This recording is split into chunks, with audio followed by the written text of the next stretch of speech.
Hi అండి, ఇది Sunday vlog అండి. సండే ఇది మాది మార్నింగ్ బ్రేక్ఫాస్ట్ దోశతో స్టార్ట్ అయిందండి.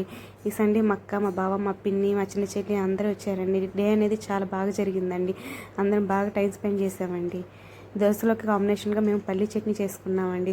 ఇంకా మా చిన్న చెల్లి ఎగ్ దోశ అని అడిగితే 2 eggs కాచుకొని ఫస్ట్ బాగా లంప్స్ లేకుండా బాగా బీట్ చేసుకుందండి. బాగా బీట్ చేసుకున్న తర్వాత ఉప్పు, కారం, పసుపు 3 వేసేసి బాగా మళ్ళీ బీట్ చేసుకుందండి. ఇంకా లంప్స్ లేకుండా. ఇంకా మనకు కావాలంటే కొంచెం జీలకర్ర పొడి, ధనియాల పొడి కూడా వేసుకోవచ్చు. వేసేసుకొని మనం దోశ అనేది వేసుకోవచ్చు. ఈ లోపల మా బాబు చూడండి ఏం చేస్తున్నాడు. మధ్యలో నేనున్నానని గుర్తు చేస్తా ఆ గంటతో ఆడుతున్నాడండి. ఇంకా మా చెల్లి దోశ వేసి దోశ పైన ఎగ్ కాచిందండి. ఎగ్ కాచి మొత్తం బాగా స్ప్రెడ్ చేసిందండి. దోశ మొత్తం మీద బాగా స్ప్రెడ్ చేసి ఆయిల్ వేసుకొని కాచిన తర్వాత ఇంకా దోశ అనేది తిప్పి బాగా కాల్చుకుందండి. కాల్చుకొని తీసేసుకున్న తర్వాత టేస్ట్ ఎలా ఉందని మా చిన్న చెల్లి అడిగితే మా చిన్న చెల్లి బాగుందని చెప్పిందండి.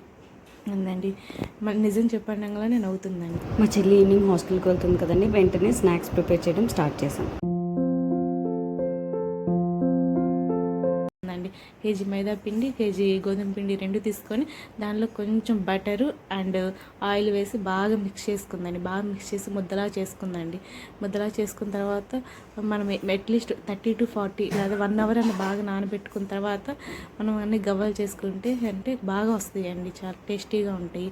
ఈ గవ్వల షేప్తో గవ్వలు అనేది చేసిందండి. ఇలా పక్కన మా అక్కనికి చెప్తుంది ఇలా చేయమని చెప్పేసి, కొంచెం ఆయిల్ రాసుకొని చేయమని చెప్పేసి చెప్తుందండి. మా అక్క కూడా ఇంకా గవ్వల షేప్ అనేది చేస్తుందండి.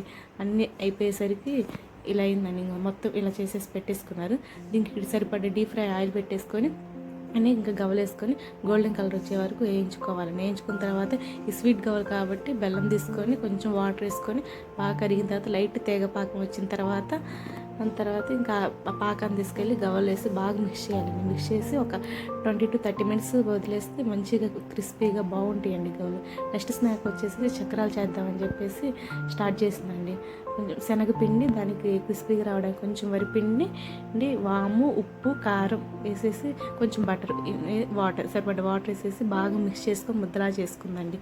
ముద్దలా చేసేసుకొని అని ఇంకా చక్రాలు చేసే గిద్ద ఉంటుంది కదండి, ఆ గిద్దలో పిండి వేసేసుకొని దానికి సరిపడ్డ ఆయిల్ పెట్టేసుకొని ఇలా చక్రం అనేది రౌండ్గా చుట్టుకొని తర్వాత కొంచెం వేగిన తర్వాత ఆ చక్రం అనేది తీసేసిందండి. మా చిన్న చెల్లి హాస్టల్ నుంచి వచ్చిందన్నా కదండి, అందుకని గోరింటాకు పెట్టుకుందండి. తర్వాత ఇలా పడిందండి. ఫైనల్గా నా ఛానల్ ఏమైనా చూస్తాను లైక్ చేయండి, షేర్ చేయండి, సబ్స్క్రైబ్ చేయండి ఫ్రెండ్స్.